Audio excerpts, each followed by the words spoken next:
Traditionnel lever des couleurs ce matin à l'esplanade du Palais Rénovation, mais instant bien particulier avec la présence du chef de l'État, des présidents d'institutions, des membres du gouvernement et de plusieurs personnalités. À l'unisson, la concorde se fait chanter.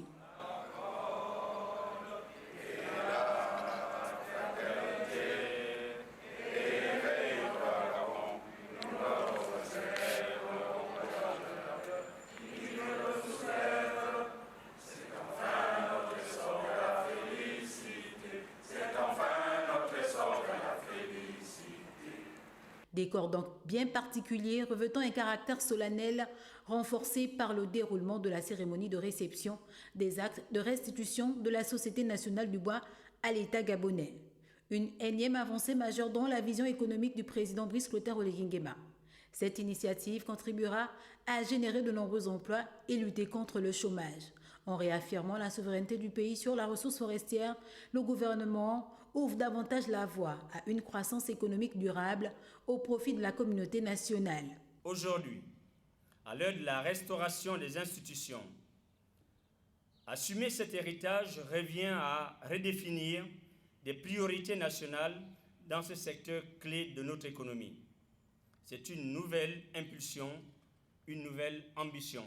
L'opération de rachat de la SNBG induit des bénéfices directs de l'exploitation du bois et garantit par ailleurs un meilleur suivi de la gestion rationnelle de la ressource. Par ce acte, le CTRI démontre à nouveau sa détermination à assurer un mieux-être à tous naturellement par l'élargissement de la corbeille d'emploi.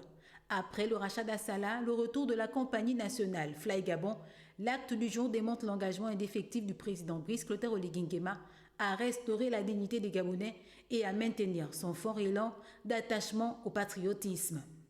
Il s'agit notamment, pour tous les acteurs sectoriels, d'assurer une gestion optimale et transparente des ressources forestières. En se réappropriant la SNBG, nous entendons capitaliser son expertise et moderniser ses structures afin d'en faire un modèle de gestion exemplaire. Il s'agit aussi d'optimiser la transformation locale et l'industrialisation. L'administration des eaux et forêts et ses partenaires ambitionnent de renforcer les capacités de la coupe à la transformation du bois pour créer plus d'emplois, dynamiser les économies locales et positionner nos produits sur des marchés à forte valeur ajoutée. Ce jour encore, le drapeau gabonais fièrement hissé haut dans le ciel a encore su rayonner. Le vent de restauration dans tous les domaines impulsés par le CTRI restera mémorable et on ne le dira jamais assez.